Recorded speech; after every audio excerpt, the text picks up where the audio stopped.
میں نے اتنا وقت جو ہے دین سمجھنے میں ضائع کر دیا. حالانکہ دین یہ وہ افضل ترین چیز ہے کہ جو یہ ہمارا مقصد ہے. یہ دین جو ہے اس میں وقت کا لگانا یہ ہمارا مقصد ہے, اور دنیا کمانا ہماری ضرورت ہے. ہم نے اپنی ضرورت کو اپنا مقصد بنا لیا اور جو مقصد تھا وہ خراب ہو گیا. یہی وجہ ہے کہ آج ہم مسلمان ہونے کے باوجود ہم عقیدہ توحید کے اس پہلے جز پہ بات کر رہے ہیں کہ جو ہمارے بچے کو پتہ ہونا چاہیے تھا. جو بچے سے سوال کیا جائے ہمارا معبود کون ہے, وہ کہتا اللہ. اللہ ربی لا تشرکوا بہ شیئا, اللہ ہی میرا رب ہے اور میں اس کے ساتھ کسی کو شریک نہیں کرتا. لیکن افسوس کی بات یہ ہے کہ ہم بچوں سے کیا پوچھیں, ہم تو بڑوں کو نہیں پتا کہ ہمارا رب کون ہے. سب کہیں کہ ہمارا رب اللہ ہے. اچھا ہمارا رب اللہ ہے تو پھر اس کے بعد ہمارے اعمال کیا ہیں, ہم عمل کرتے کیا ہیں؟ کیا ہمارے گھر میں اللہ کی حکومت ہے یا اس شیطان لعین کی حکومت ہے؟ جب ہم یہ کہتے ہیں کہ ہمارا رب اللہ ہے, پھر ہمارے گھروں میں حکومت اللہ کی کیوں نہیں؟ اس کا مطلب یہ ہے ہم جھوٹے ہیں. ہمارے گھروں میں اگر حکومت اللہ کی ہے, ہمارے جسم کے اوپر اگر حکومت اللہ کی ہے, اس کا مطلب ہے کہ ہم سچے ہیں, ہم نے اللہ ہی کو اپنا رب مانا. لیکن ہوتا اس کے برعکس ہے. کیوں؟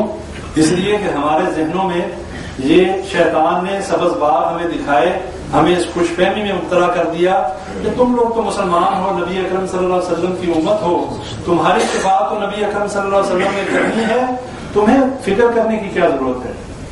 تم جو مرضی کرو, تمہارے اوپر تو کسی قسم کی اور کوئی پابندی نہیں, بس کلمہ پڑھ لیا, اب اس کے بعد تم جو چاہے کرو, قیامت کے دن تمہیں نبی صلی اللہ علیہ وسلم تمہاری شفاعت کریں گے اور تمہیں جو ہے وہ اللہ سے بخشوا لیں گے.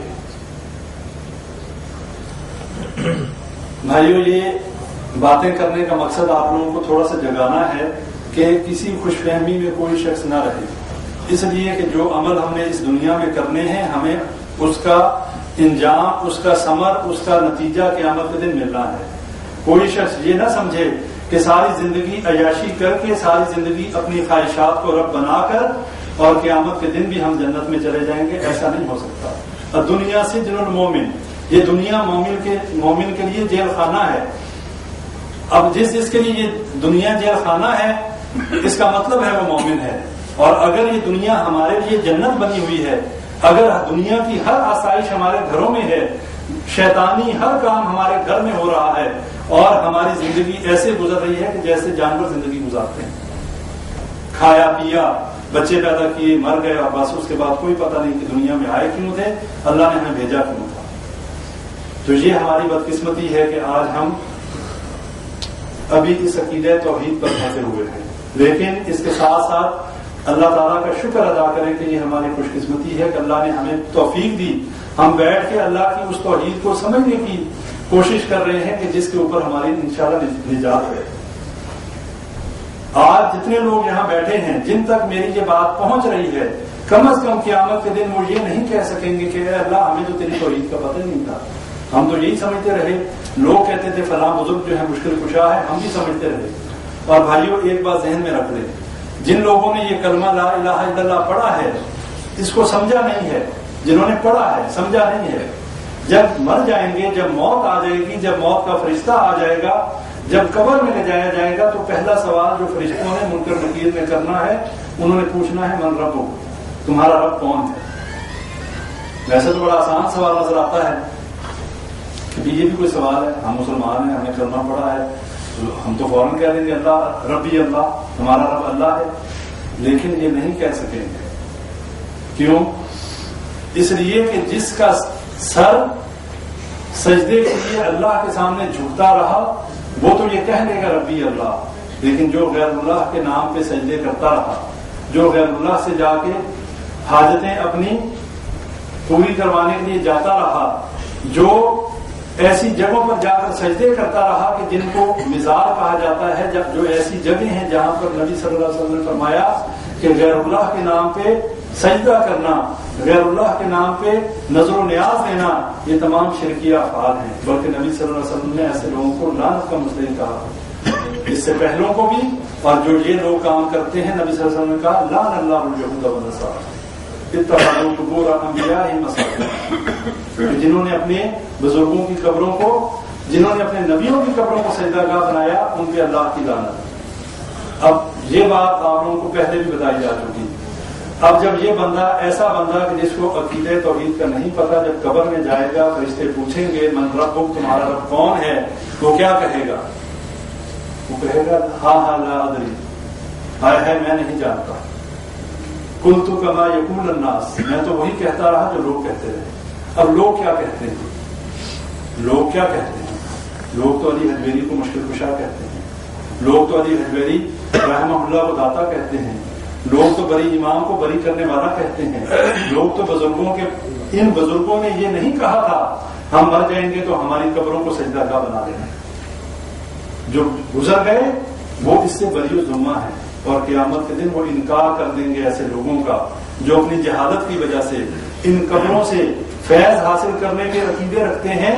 اللہ نے کہا کہ قیامت کے دن قرآن میں فرما دیا کہ وہ لوگ انکار کر دیں گے کہ یہ ہماری تو عبادت ہی نہیں کرتے تھے۔ آج جو لوگ یہ عقیدہ رکھتے ہیں کہ اللہ کے علاوہ اگر کوئی نبی صلی اللہ علیہ وسلم سے بھی یہ عقیدہ رکھے کہ نبی جو ہے ہمیں دیتے ہیں، لے کر دیتے ہیں، ہماری مشکلیں حل کرتے ہیں، بھائیوں یہ شرک ہے، اس کو سمجھیں۔ اللہ کے علاوہ جتنی مخلوق ہے وہ تمام کی تمام اللہ کی محتاج ہے۔ اللہ کے علاوہ نہ کوئی دے سکتا ہے نہ کوئی لے سکتا ہے۔ یہ ہے عقیدہ توحید، اور اس میں اگر 100 میں سے 0.001% بھی کسی نے شرک کیا وہ قابل قبول اس کا عمل نہیں ہے۔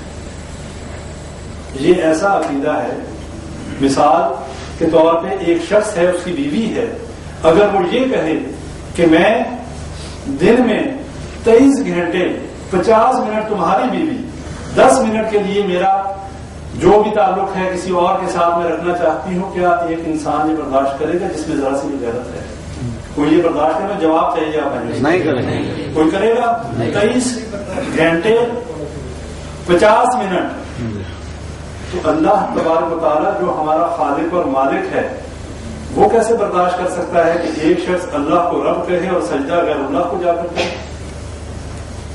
اللہ کہتا ہے، حدیث میں آتا ہے، حدیث قدسی ہے، اللہ کہتا ہے میں اس شخص کو بھی چھوڑ دیتا ہوں اور جس کے لیے وہ عمل کرتا ہے اس کو بھی چھوڑ دیتا ہوں کہ لے یہ عمل تیرا میرے لیے مردود ہے، مجھے نہیں چاہیے تیرا عمل، یہ عمل بھی تیرا گیا اور جس کے لیے کیا اسی کو دے دے۔ مشرکین مکہ کیا کرتے تھے؟ مشرکین مکہ یہ کرتے تھے کہ حصے بناتے تھے کہ یہ رات کا، یہ منات کا، یہ حبل کا، یہ عزا کا، یہ اللہ کا، وہ حصے بناتے تھے، اور اگر کوئی حصہ کم ہو رہا ہوتا، جب تقسیم کی جاتی ہے کوئی کمی بیشی تو ہو جاتی ہے، تو اگر کوئی رات منات حبل اور عزے کے حصے سے کچھ کم ہو رہا ہوتا تو اللہ کے حصے سے نکال کے اس میں ڈال دیتے، اور جب اللہ کا حصہ کم ہو رہا ہوتا تو پھر لات منات حبل کے حصے میں سے ڈال کے ادھر نہ ڈالتے۔ اللہ کہتے ہیں یہ کیسا انصاف کرتے ہو کہ جب میری باری آتی ہے تو تم میرے حصے میں تو نہیں ڈالتے، لیکن جب تمہارے ان جھوٹے خداؤں کی باری آتی ہے تو میرے حصے سے نکال کے ڈال دیتے ہو۔ اللہ نے کہا نہ مجھے یہ چاہیے نہ مجھے وہ چاہیے، سب میرے نزدیک مردود ہے، ہوا منصورہ ہے۔ سورہ فرقان میں اللہ نے یہ الفاظ استعمال کیے کہ وہ ایسے ہوں گے وہ اعمال کہ جیسے ہوا میں اڑتی ہوئی خاک کی کوئی حیثیت نہیں ہوتی۔ جب یہ لوگ اللہ کے دربار میں پیش ہوں گے اور ان کے ڈھیر اعمال کے ہوں گے، اللہ کہتا ہے وہ ڈھیر میرے سامنے ایسے ہی ہوں گے جیسے ہوا میں خاک اڑتی ہے اور کہیں نظر نہیں آتی، ایسے ہی ان کے اعمال ہوں گے، اور ان کا کوئی وزن مقرر نہیں کیا جائے گا، ان کے اعمال کا کوئی جو ہے بدلہ نہیں دیا جائے گا۔ اس لیے بھائیوں اس عقیدے کے اوپر زیادہ بات کرنے کا مقصد یہی ہے، یہ بہت بڑا سبجیکٹ ہے، یہ کوئی ایک لا الہ الا اللہ کا کلمہ نہیں ہے کہ جو پڑھنے کے بعد مسلمان ہر بات سے آزاد ہو گئے، اب جیسے زندگی گزارنا چاہیں گزارے، نہیں۔ یہ بات ذہن میں رکھیں کہ جس طرح نماز، روزہ، حج، زکوٰۃ کے پورے مسائل ہیں، اس کی پوری فقہ ہے، اسی طرح عقیدہ توحید اس سے کہیں زیادہ جو ہے بڑا سبجیکٹ ہے۔ اس کو سمجھنے کے لیے ہمیں